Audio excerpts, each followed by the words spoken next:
हाँ, तो कैसे चल रहा है तैयारी आप लोग का? जैसे हम बोले थे कि एग्जाम जैसे जैसे पास में हम गेस क्वेश्चन देना स्टार्ट करेंगे। तो आज हिंदी का पूरे बुक का मात्र हम 26 20 से 25 क्वेश्चन के आसपास देंगे।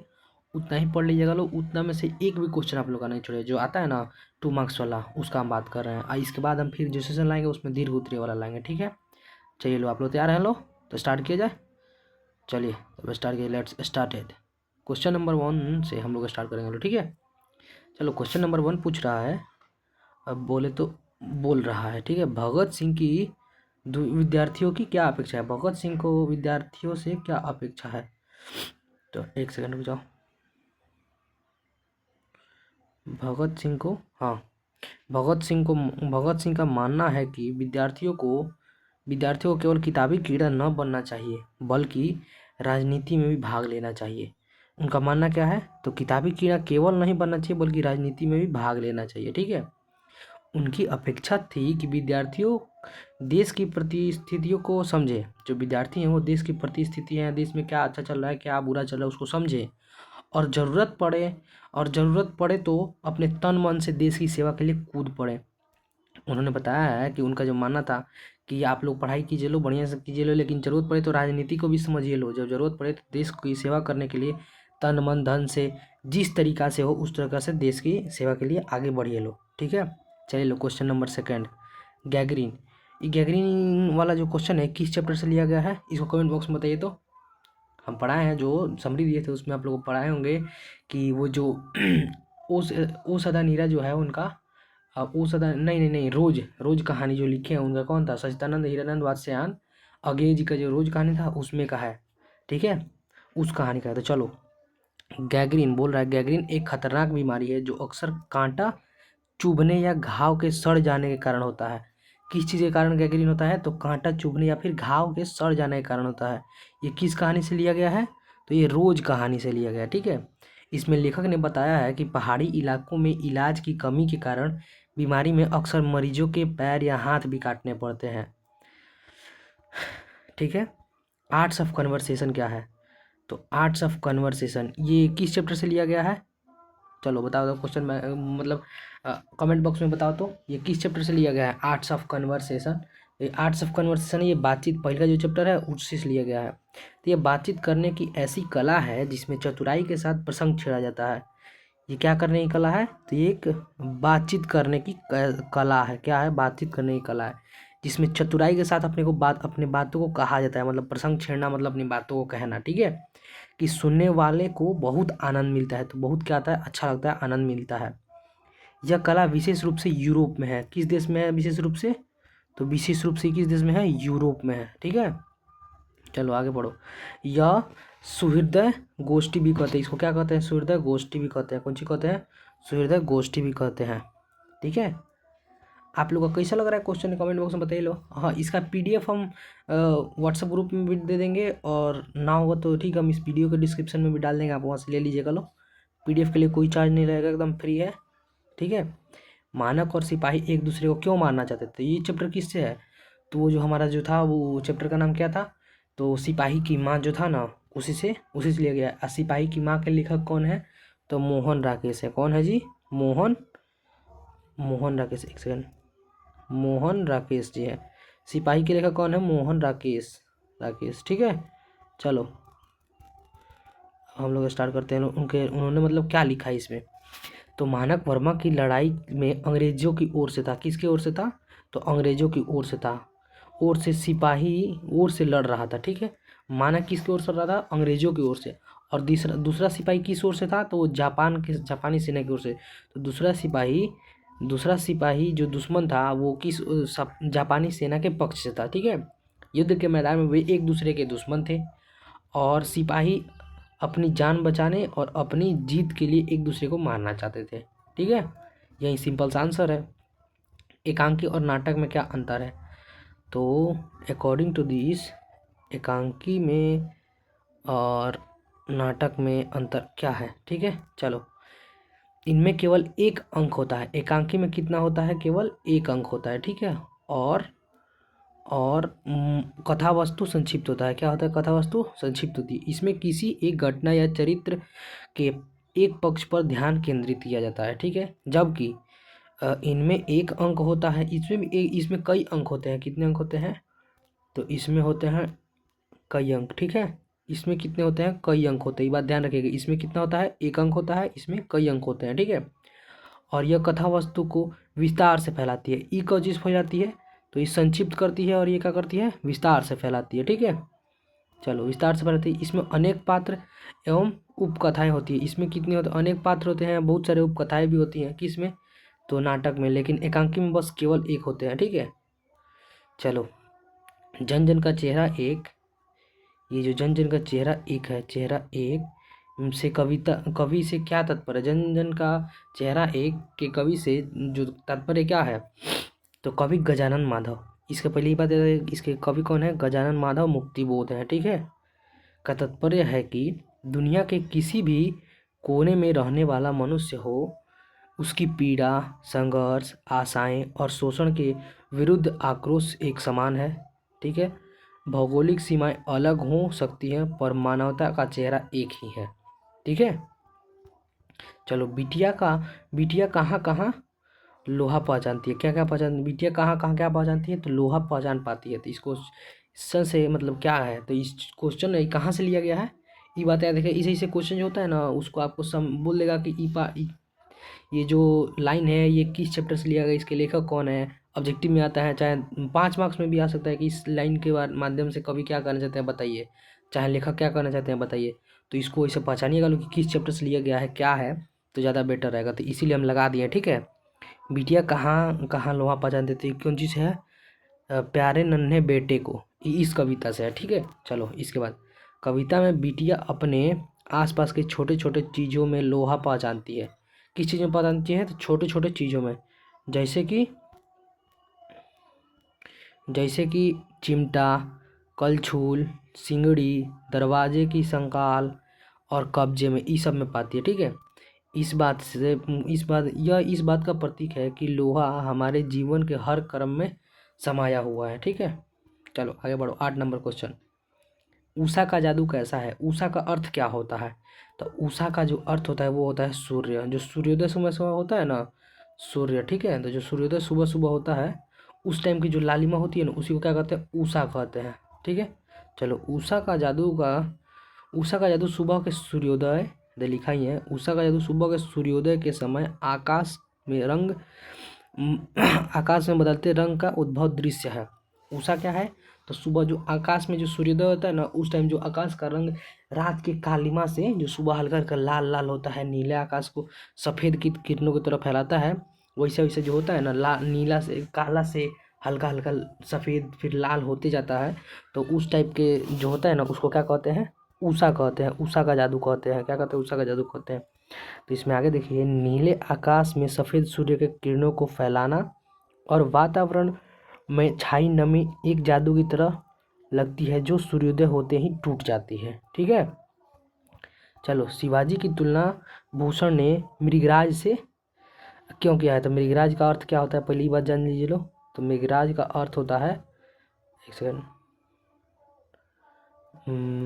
मृगराज, हाँ, मृगराज का अर्थ क्या होता है? शेर होता है, ठीक है। चलो, कवि भूषण के अनुसार जिस प्रकार मृगराज अर्थात शेर, जिस प्रकार शेर हाथियों के झुंड पर हावी रहता है, उसी प्रकार वीर शिवाजी अपने शत्रुओं, जिसको मलेच्छों या फिर मुगलों पर कह सकते हैं, भारी पड़ते हैं। क्या पड़ते हैं? भारी पड़ते हैं। उनकी वीरता एवं तेज के कारण उन्हें क्या कहा गया है? तो मृगराज कहा गया है, ठीक है। चलो आगे पढ़ो। डायरी क्या है? डायरी किसी व्यक्ति द्वारा अपने दैनिक जीवन के अनुभवों, घटनाओं और अंतर्मन की भावनाओं का लिखित लेखा जोखा है। देखते होंगे लोग, बहुत सारे लोग हैं जिनको डायरी लिखने का शौक होता है। वो क्या करते हैं? उसमें अपने दिनचर्या के बारे में लिखते हैं। वो दैनिक जीवन में क्या हुआ, क्या उनके साथ अच्छा हुआ, क्या उनके साथ बुरा हुआ, क्या उनका अनुभव रहा, क्या उनके साथ घटनाएं हुई, उनके मन में अभी क्या चल रहा है, इस सब को डायरी में जो लिखते हैं, तो ये लिखित जो लेखा जोखा होता है उसको डायरी कहते हैं। लेखक मलयज के अनुसार डायरी लिखना स्वयं से हस्ताक्षर करना है, साक्षात्कार करना है, हाँ, स्वयं को साक्षात्कार करना है, ठीक है। चलो, पुंडलिक जी कौन थे? जो पुंडलिक जी का बात हो रहा है यहाँ पे, पुंडलिक जी थे कौन? तो चलो हम बताते हैं। पुंडलिक जी भितियरवा आश्रम के शिक्षा शिक्षक भितियारवा आश्रम के एक शिक्षक थे। क्या थे? भितियारवा आश्रम के एक शिक्षक थे। उन्हें गांधी जी ने 1917 में बेलगांव में बुलाया था। बेलगांव से बुलाया था। तो गांधी जी ने कब बुलाया था? उन्होंने 1917 में। कहाँ से बुलाया था? तो बेलगांव से बुलाया था। कब बुलाया था? तो 1917 में, ठीक है, बुलाया था, ताकि वे ग्रामीण को शिक्षित कर सके और उनके मन से अंग्रेजों का भय निकाल सके। किस लिए बुलाया था? तो वो ग्रामीणों को शिक्षित कर सके और उनके मन से जो अंग्रेजों का भय है ना, उसको हटा सके, ठीक है। वे निर्भीकता के प्रतीक थे। चलो, गंगा का पुल बनाने से अंग्रेजों ने क्या दिलचस्पी नहीं ली? अच्छा, जो गंगा के ऊपर जो पुल बन रहा था उसमें अंग्रेजों ने दिलचस्पी क्यों नहीं ली? तो इसका बहुत सारा नुकसान था, लेकिन हम लोग भारतीयों के लिए फ़ायदा था, इसलिए नहीं बना। देखिए, अब क्वेश्चन में आंसर के अनुसार हम क्या बताते हैं आपको कि अंग्रेजों को डर था। अंग्रेजों को क्या था? डर था कि यदि गंगा का पुल बन गया, ठीक है, तो दक्षिण बिहार के जो बागी क्रांतिकारी हैं वो आसानी से उत्तर बिहार पहुंच जाएंगे।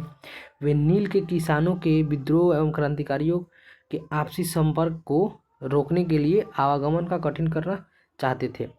इसका अर्थ यही था कि जो अंग्रेज थे वो इसलिए गंगा के ऊपर पुल बनाना नहीं चाहते थे, क्योंकि अगर गंगा के ऊपर पुल बन जाएगा तो दक्षिण बिहार के जो क्रांतिकारी हैं वो उत्तर बिहार में चले जाएंगे। उत्तर बिहार में उस टाइम जो भारतीय लोग थे वो नील की खेती के लिए संघर्ष कर रहे थे। तो जो क्रांतिकारी थे आके इनके साथ मिल जाते तो और ज़्यादा भयंकर हो जाता, तो अंग्रेजों के लिए बहुत सारा मुश्किल खड़ा हो जाता, इसलिए वो पुल बनाना नहीं चाहते थे। इसलिए पुल उन्होंने बनाने में दिलचस्पी नहीं दिखाई, ठीक है। बिस्नी और मुन्नी किसकी प्रतीक्षा है? बिस्नी और मुन्नी को किसकी प्रतीक्षा है? वे डाकिया की राह क्यों देखती हैं? तो इसमें किसकी प्रतीक्षा है? तो देखो, बिस्नी और मुन्नी को अपने घर के इकलौते कमाऊ सदस्य, कौन सा सदस्य? कमाऊ सदस्य, याद रखिएगा, मानक की प्रतीक्षा है। किसकी प्रतीक्षा है? तो कमाऊ सदस्य मानक की प्रतीक्षा है। उसके घर में बस एक भाई था मुन्नी का, बिस्नी का इकलौता बेटा मानक, ठीक है, जो बर्मा की लड़ाई में गया था। कहाँ गया था? बर्मा की लड़ाई में। किसके तरफ से था? तो अंग्रेजों की तरफ से था। और चल किससे रहा था? तो वो चल रहा था जापानियों के साथ, ठीक है। तो चलो, जो बर्मा की लड़ाई में गया था वे डाकिया की राह इसलिए देखती क्योंकि उन्हें उम्मीद है कि मानक का चिट्ठी या फिर पत्र आएगा जिससे उसकी कुशलता का समाचार मिल सके, ठीक है। तो हम बता रहे हैं, जितना उतना सारा नहीं लिखना है, बस उतना ही लिखना है जितना आप लोग को सही आंसर हो, जो सटीक आंसर हम जो लिख के लाए हैं इसी आंसर को लिखना है, ज़्यादा उसको लंबा चौड़ा फैलाना नहीं है, ठीक है। चलो आगे देखो, प्रवृत्ति मार्ग एवं निवृत्ति मार्ग क्या है? तो प्रवृत्ति मार्ग, जिसको हम लोग बोलते हैं नॉर्मल या फिर वैराग्य, इस सब में अंतर क्या है? तो चलो, निवृत्ति मार्ग या फिर प्रवृत्ति मार्ग। तो इसमें प्रवृत्ति मार्ग जो है, इसमें क्या बोल रहा है देखो, गृहस्थ जीवन स्वीकार कर संसार के जिम्मेदारियों को निभाते हुए मोक्ष की राह खोजना। तो इसमें बोल रहा है गृहस्थ जीवन, इसमें कौन सा जीवन? गृहस्थ जीवन को स्वीकार करके, क्या करके?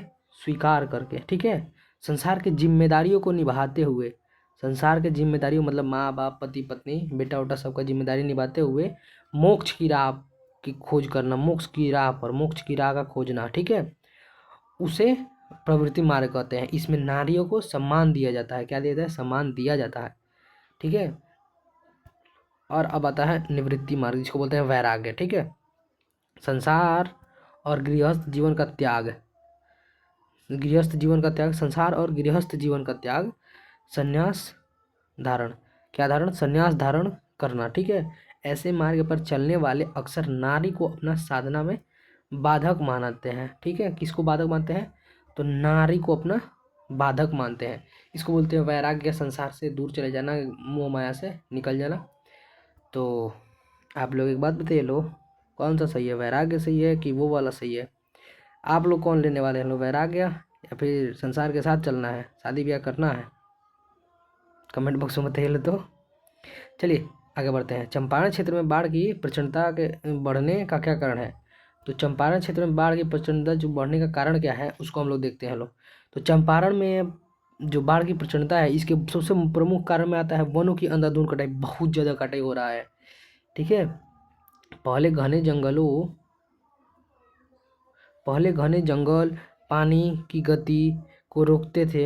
ये जो वन होते हैं, ये जो घने जंगल होते हैं, ये पानी की गति को, बाढ़ को, सुनामी को, ये सब को रोकते हैं। ठीक है, जो नदी की कटाव कर जो करती हैं उससे वो ज़मीन को पकड़े रहते हैं, तो इसलिए ज़्यादा बाढ़ और नहीं आता था। लेकिन अब वनों की कटाई बहुत ज़्यादा हो रही है।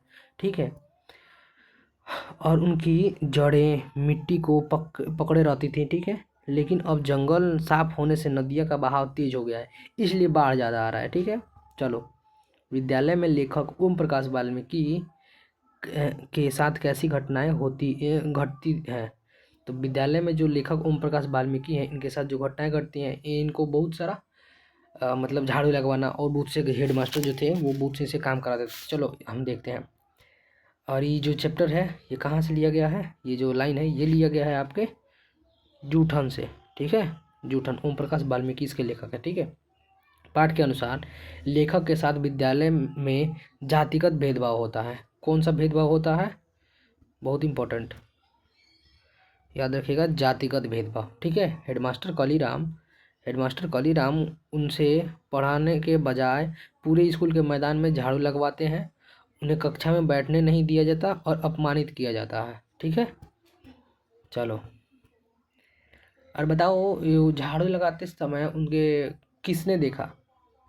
तो ये अगर पूछ दिया क्वेश्चन कि झाड़ू लगाते टाइम किसने देखा था, तो ये याद रखिएगा, उनके जो पिताजी थे उन्होंने देखा था। क्या, किसने देखा था, तो उनके पिताजी ने देखा था।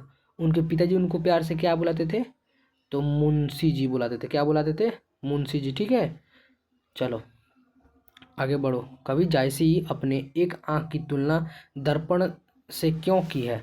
तो कवि मलिक मोहम्मद जो जायसी जी हैं, इनका पहले का जो चैप्टर है वो कड़बक, उनके दो उससे लिया गया है। ठीक है, उसमें जो कवि हैं मलिक मोहम्मद जायसी, उनका मानना है कि मलिक मोहम्मद जायसी का मानना है कि जिस प्रकार दर्पण या फिर शीशा निर्मल और स्वच्छ होता है, क्या होता है, निर्मल और स्वच्छ होता है, उसमें सब कुछ साफ दिखता है, उसी प्रकार उनकी एक आँख की दृष्टि भी दोषहीन और पारदर्शी है। क्या है, दोषहीन और उनकी एक दृष्टि दोषहीन और पारदर्शी है। क्या है, पारदर्शी है। ठीक है, उन्होंने अपनी शारीरिक कमी को नहीं बल्कि आंतरिक स्पष्टता का महत्व दिया है।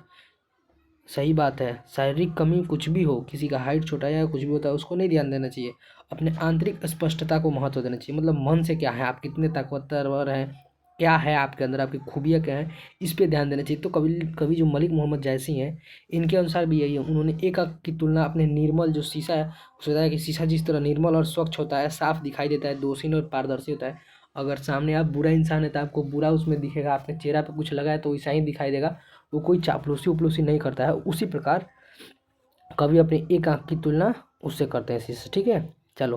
कृष्ण खाते समय क्या करते हैं, जो कृष्ण हैं वो खाते समय क्या करते हैं। तो अकॉर्डिंग टू दिस सूरदास के पद के अनुसार, ठीक है, बालक कृष्ण कुछ खाते और कुछ जमीन पर गिराते हैं। क्या करते हैं, कुछ खाते हैं और कुछ जमीन पर गिराते हैं। वे दही और माखन से अधिक रुचि लेते हैं। वो क्या, किस किस पदार्थ से उनका ज़्यादा लगाव है, तो दही से ज़्यादा लगाव है, माखन से ज़्यादा लगाव है।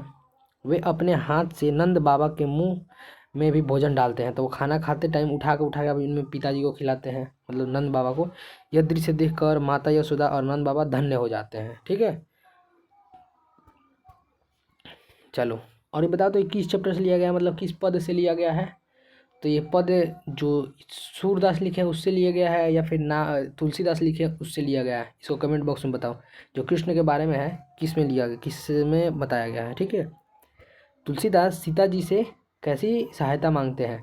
तो तुलसीदास सीता जी से कैसी सहायता मांगते हैं, तो तुलसीदास सीता जी से सहायता मांगते हैं कि किसी उचित अवसर पर श्री राम को उनकी, यानी कि तुलसीदास की दयनीय दशा की याद दिला दें। वो कहते हैं कि माता, कभी उचित समय देखकर प्रभु को मेरा याद दिला दीजिएगा कि हम किस प्रकार दयनीय इस दशा में हैं। उनके द्वार पर बैठे रहते हैं, उनका राम नाम जपते रहते हैं, जिससे हमको एक समय का भोजन मिलता है। उनके अगर माता आपको टाइम मिले तो उनको बता दीजिएगा, ताकि वो हमारे इस दुख को निवारण करें, या फिर हमें अपने राम नाम के एक प्याला का घूंट पिला दें। ठीक है, और प्यार के सागर में उद्भव करा दें, मतलब इस प्रकार। ठीक है, तो माता सीता यदगार उद्धार के लिए श्री राम की विनती करते हैं, उद्धार के लिए। ठीक है, चलो आगे। 19 नंबर, नदियों की वेदना का क्या कारण है? छोड़ के मत जाना, चुपचाप बैठ के देखो। कितना 25-26 बोले थे ना, देखते हैं अब 20 नंबर है, कितना क्वेश्चन बचा है जी? क्वेश्चन कितना है? बस 26 क्वेश्चन है, 20 नंबर बताइएगा। लो चुपचाप बैठ के करो, और इससे बाहर कुछ नहीं पढ़ना है, 2 मार्क्स के लिए इससे बाहर कुछ नहीं पढ़ना है, पूरा बुक का निचोड़ है। अब समरी भी देंगे आपको 5-10 समरी, उसके अंदर पूरा आ जाएगा। ठीक है, मतलब जो 5 मार्क्स वाला क्वेश्चन था ना वो वाला। ठीक है, नदियों की वेदना का कारण क्या है? तो नदियों की जो वेदना का कारण है वो है उनके प्रदूषित होना। क्या है? मुख्य रूप से प्रदूषित होना। क्या होना? प्रदूषित होना। प्राकृतिक का बहाव, प्राकृतिक बहाव में रुकावट आना। ठीक है, साथ ही प्रतिक्रियात्मक रूप से यह जनता के संघर्ष और उनके भीतर दबे हुए आक्रोश को भी दर्शाता है। ठीक है, नदियों की वेदना का कारण क्या है? ठीक है, चलो आगे बढ़ो। पुत्र का छौना कहने से क्या भाव छुपा हुआ है? जो पुत्र का छौना है ये कहने से क्या भाव छुपा? पुत्र वियोग कविता में सुभद्रा कुमारी चौहान, ये जो पुत्र वियोग कविता है ये किसने लिखा है? तो ये सुभद्रा कुमारी चौहान ने लिखा है। ठीक है, ये अपने पुत्र वियोग में छौना, या फिर छौना का अर्थ क्या होता है? हिरण का बच्चा कहा है। छौना किसको कहा है? तो हिरण के बच्चे को कहा है। इसमें माँ के अगाध ममता, ठीक है, क्या अगाध ममता, कोमलता और अपने बच्चों के प्रति अत्यधिक प्रेम के भाव छुपा हुआ है। किस चीज़ का भाव छुपा हुआ है? तो ये जो हिरण का बच्चा है, मतलब यहाँ पे जो छौना है उसका अर्थ होता है हिरण का बच्चा। और जो ये पुत्र को छौना कहने का उनका जो भाव है, इसमें उनके मतलब बोल सकते हैं कि एक तरफ माँ के तरफ से हम बोलते हैं कि अगाध अगाध ममता, जो बहुत सारी ममता होती हैं, मतलब बिना मोल के ममता, अनमोल ममता होती है वो, कोमलता और अपने बच्चे के प्रति अत्यधिक प्रेम की भावना छुपा हुआ है। ठीक है, चलो 22 नंबर, बूढ़ा मशक क्या कहता है? बूढ़ा मस वाला क्या कहता है और क्यों कहता है? हार जीत कविता में बूढ़ा मस्क वाला कहता है कि हम फिर हार गए हम फिर से हार गए हैं। अर्थात उन्होंने कहा है, एक सेकंड रुको रुको रुको, हाँ देखो, हार जीत जो कविता है इसमें बूढ़ा जो मस्क वाला है, मस्क वाला, वो कहता है, क्या कहता है? हम फिर से हार गए हैं। ठीक है, वो ऐसा इसलिए कहता है क्योंकि शासक वर्ग है विजय उत्सव मना रहा है। क्या कर रहा है?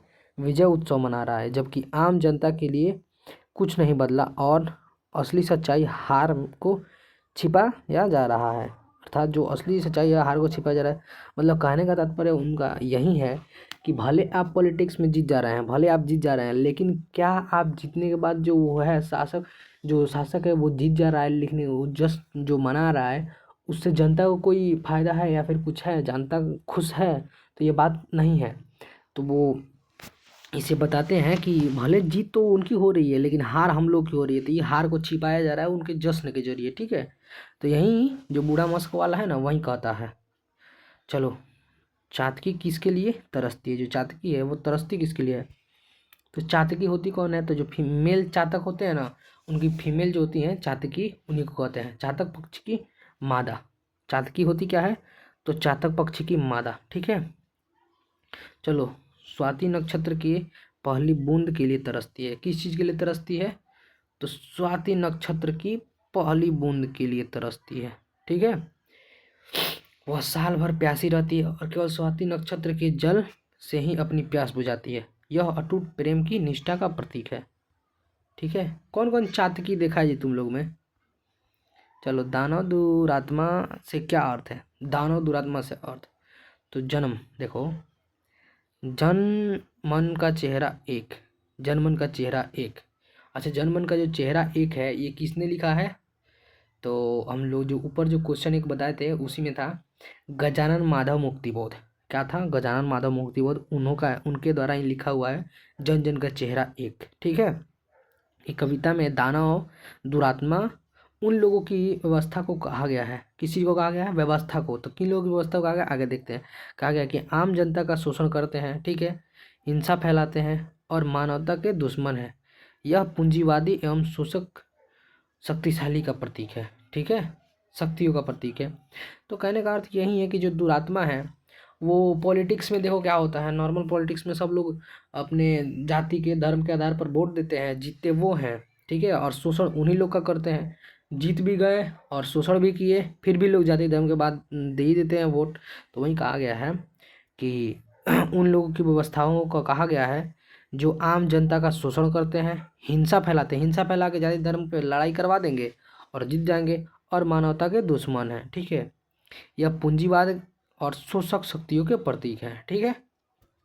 चलो लास्ट क्वेश्चन, डायरी क्या है, इसका संक्षिप्त परिभाषा। तो डायरी साहित्य की वह विधा है जिसमें व्यक्तियों को अपने प्रतिदिन, शायद क्वेश्चन रिपीट हुआ है का जी, क्वेश्चन रिपीट हुआ है हमको लग रहा है, फिर भी हम बता देते हैं। अगर नहीं रिपीट हुआ होगा तो 26 है, अगर रिपीट होगा तो 25 है, 25 से 12 आप लोगों को कुछ नहीं पढ़ना है, ठीक है। डायरी क्या है, डायरी साहित्य की वह विद्या है जिसमें व्यक्ति अपने प्रतिदिन के अनुभव, घटनाओं, क्या क्या, तो अनुभव, घटनाओं और निजी अनुभूतियों को ईमानदारी से लिखता है।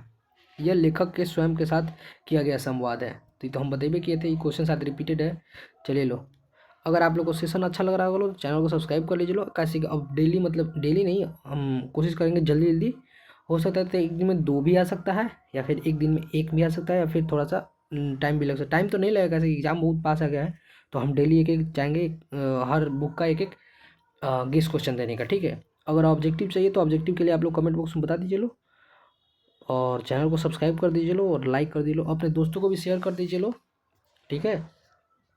चलो मिलते हैं किसी नेक्स्ट वीडियो में, तब तक के लिए धन्यवाद।